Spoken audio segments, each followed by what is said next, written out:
So how does getting someone to simply touch their nose magically compel them to do their math homework? It sounds completely ridiculous when you say it out loud, doesn't it? It really does.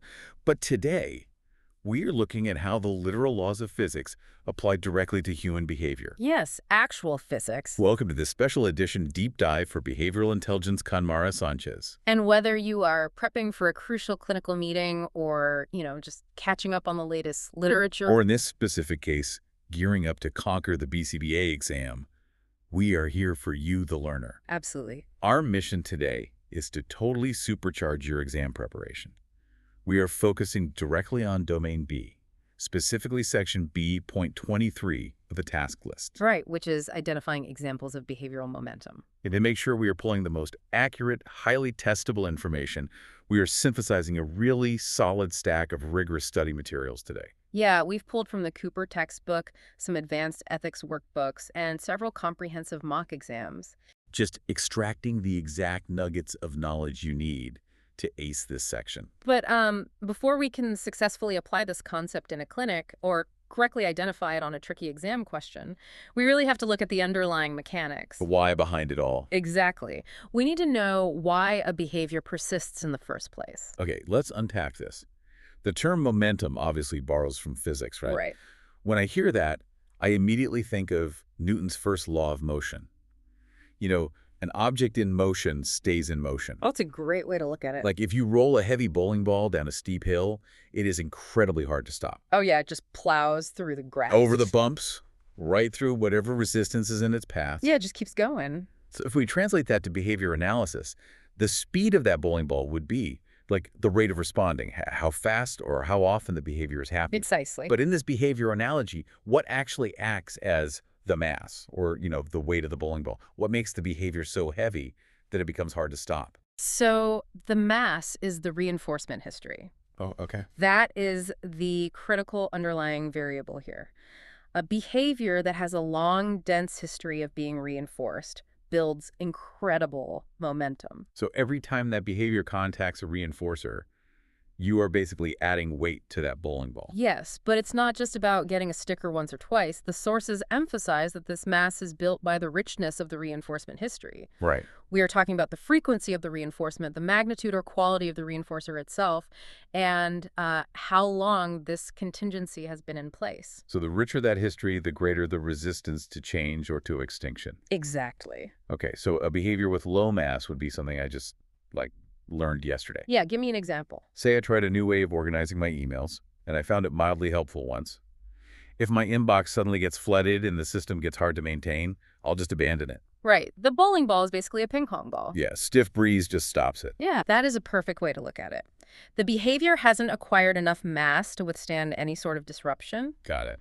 But a behavior with high mass is one you've been doing for years and getting heavily reinforced for.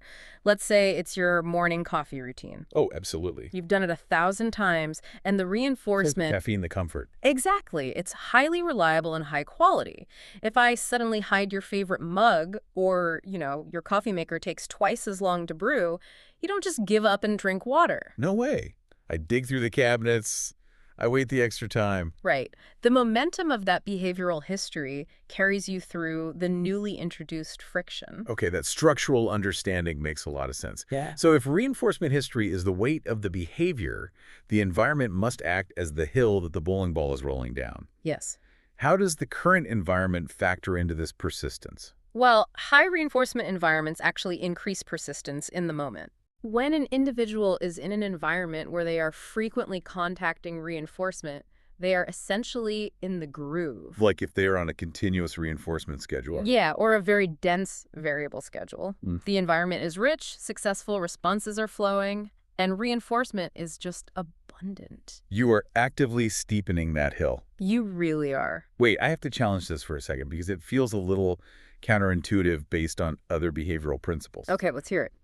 If a learner is getting reinforced constantly, let's say they are doing easy tasks and getting an edible reinforcer every 30 seconds, shouldn't they just get satiated? Ah, I see what you mean. Like if I eat a Skittle every 30 seconds, eventually I just don't want Skittles anymore. Why does flooding them with reinforcement make them persist when things suddenly get hard, rather than just, making them check out? That's a really sharp observation, and it's a distinction that often trips people up.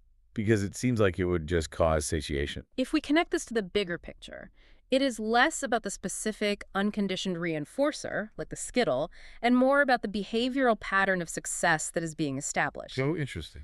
Early, high-rate reinforcement builds a localized history of compliance. You are reinforcing the entire behavioral class of following instructions. Not just the physical act of eating candy. Exactly. You are establishing a rapid rhythm of demand, response, success. Ah, so the momentum of saying yes overrides the urge to say no.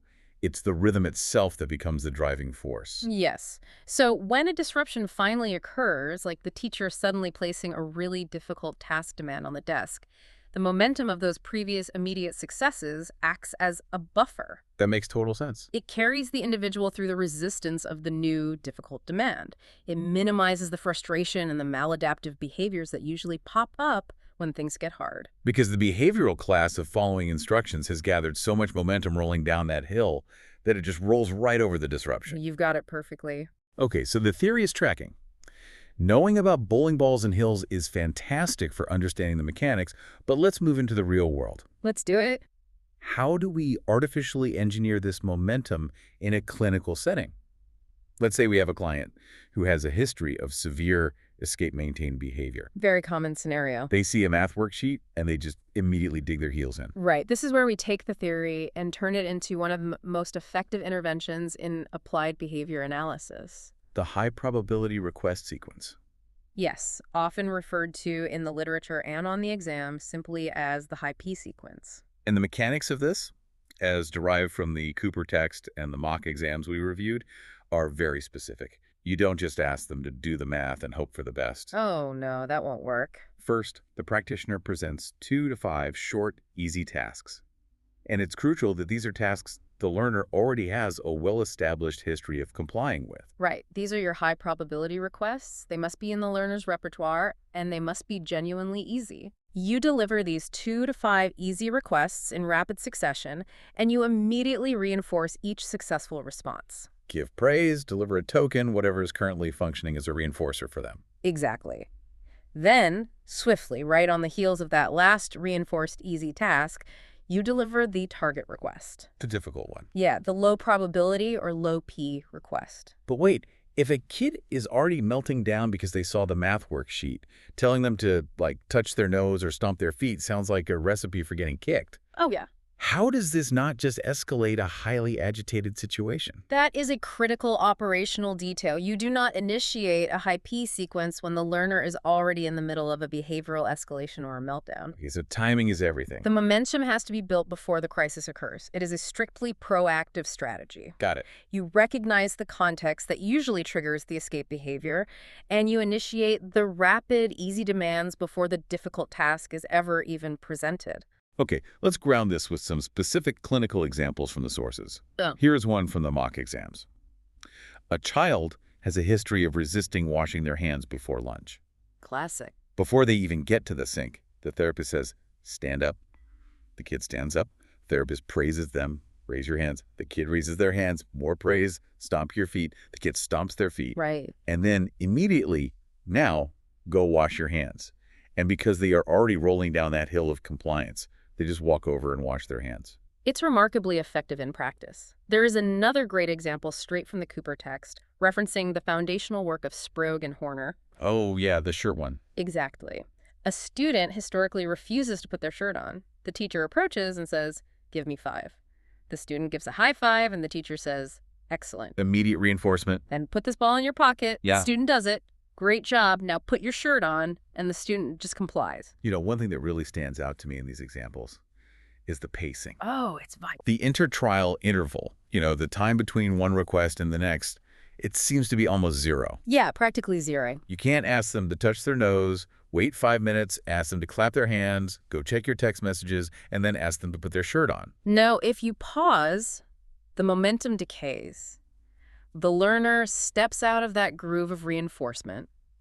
And the probability of them complying with a difficult task drops right back down to baseline. So the sequence must be incredibly rapid. It has to be. The bowling ball hits a flat surface, and the friction just stops it. Which brings up an interesting edge case. What happens if you are in the middle of this rapid sequence and the learner refuses one of the easy high-P tasks? That does happen. Say you ask them to touch their nose and they just stare at you. Do you push through and ask them to clap their hands anyway? If the learner fails or refuses one of the high-P tasks, the momentum is broken. The bowling ball has stopped. Okay. Pushing through to the difficult demand at that point will almost certainly result in non-compliance. So what do you do? You have to abort the sequence, reassess, perhaps find even easier tasks, or wait for another opportunity to build that localized history of reinforcement. You cannot force momentum. You can only build it. That makes a lot of sense. So we have a solid grip on the theory, and we know exactly what it looks like in a clinical application. Let's talk about the exam. Yes, let's shift our focus specifically to the BCBA exam. The test writers know this concept inside and out, and they know exactly where students get confused. Oh, they definitely do. What are the traps we need to look out for? The most common trap, without a doubt, is blurring the lines between different but related behavioral concepts. The exam will give you a scenario and ask you to identify the intervention, and the options will all look incredibly similar if you don't know the structural mechanics. Here's where it gets really interesting. The #1 exam trick I see students fall for is mixing up the high probability request sequence with the PREMAC principle. Constantly. They get mixed up constantly. They sound similar, they both deal with high and low probabilities, but they are functionally entirely different. Let's look at the PREMAC principle first, just to clearly separate them. The PREMAC principle is purely a consequence-based intervention. Yes. It follows first, then contingency.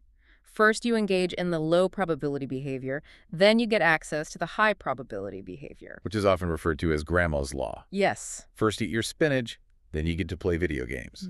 The low P is the work, the high P is the reward. Precisely. You are using the opportunity to engage in a high probability behavior as the reinforcer for completing a low probability behavior. Makes sense. Now, let's scale this up a bit conceptually. With the PREMAC principle, we are leaning heavily on the response deprivation hypothesis. We are restricting access to that preferred activity, the video games, which increases its value as a reinforcer. But with behavioral momentum or the high P request sequence, the structure is completely flipped. Yes, entirely flipped. We are doing the exact opposite of restricting access. We are flooding them with the easy, high probability stuff first. Right. Instead of first low P, then high P. Behavioral momentum is high P, high P, high P, then low P. That structural difference is everything. Touch your nose, clap your hands, stomp your feet, now eat your spinach. Yeah. In the high P sequence, the easy tasks and the reinforcement come before the difficult task. In the PREMAC principle, the easy or preferred activity comes after the difficult task. So if you can keep that structural timeline clear in your head, you will breeze through those discrimination questions on the exam. Absolutely. PREMAC is a consequence, high P is an antecedent, which is actually the perfect segue to exam trick #2. Let's hear it. The BCBA exam writers want to ensure, when in the behavioral contingency this intervention takes place. They will ask you to classify the intervention type. As you just said, the high probability request sequence is an antecedent intervention. Because it happens before. It happens before the target behavior occurs. You are manipulating the environment prior to delivering the demand that usually evokes problem behavior. You are not waiting for the learner to refuse the math worksheet and then reacting. Right. You are proactively altering the conditions so the refusal never happens in the first place. Always look at the timing in the scenario. If the magic is happening before the target behavior, it's antecedent. If it's happening after, it's a consequence. Exactly. Now, exam trick #3. This one gets into the real mechanical weeds of behavior analysis, but it is highly testable. It really is. It has to do with motivating operations. This is perhaps the most technical piece of the puzzle.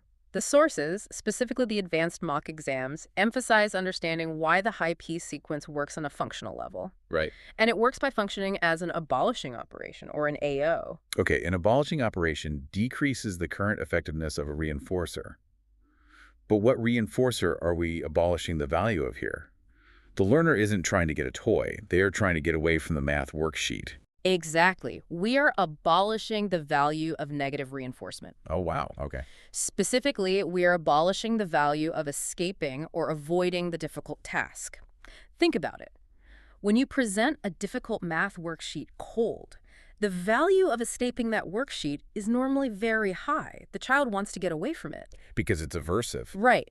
But by building momentum with a rapid sequence of easy, highly reinforced tasks just before presenting the worksheet, you temporarily alter the learner's motivation. So what does this all mean? Let's bring back our bowling ball analogy to really picture this mechanism. I love that analogy. If the difficult math worksheet is a massive brick wall, the abolishing operation is what temporarily turns that brick wall into a flimsy paper banner. Yes. By flooding the learner with easy wins, you are functionally changing the aversiveness of the environment. The demand to do math is no longer a massive wall to climb. It's just a tiny speed bump on a road they are already speeding down. And the bowling ball just bursts right through it. Whoa. That is exactly what is happening on a mechanical level. Because you have placed the learner in a dense schedule of positive reinforcement, the environment is no longer highly aversive. So the motivation to escape is gone. Or at least minimized. The high P sequence functions as an abolishing operation for escape-maintained behavior. Okay, so let's summarize the key takeaways for you. The learner taking the exam. Let's do a quick recap. If you are reading a scenario on the BCBA exam and you see a practitioner using a rapid sequence of easy demands prior to a hard demand, and the question asks what this procedure is called, you are looking at behavioral momentum or a high P sequence. Check. If the question asks how it works functionally, you know it acts as an abolishing operation to decrease the value of escape. Check. And if the question asks what type of intervention it is, you confidently select antecedent intervention. If you hold on to those key distinctions, you will be in fantastic shape for any question Domain B throws at you regarding this concept. It's all about recognizing the pattern. Build the history, create the momentum, and only then deliver the demand. Right. You know, this raises an important question. We've spent all this time talking about how to use behavioral momentum on clinical clients to help them through difficult tasks. But how can you use a high P sequence on yourself today? Oh, that's a great point. We all have those dreaded tasks. That study module you keep putting off, or, that mock exam you're terrified to start. Totally.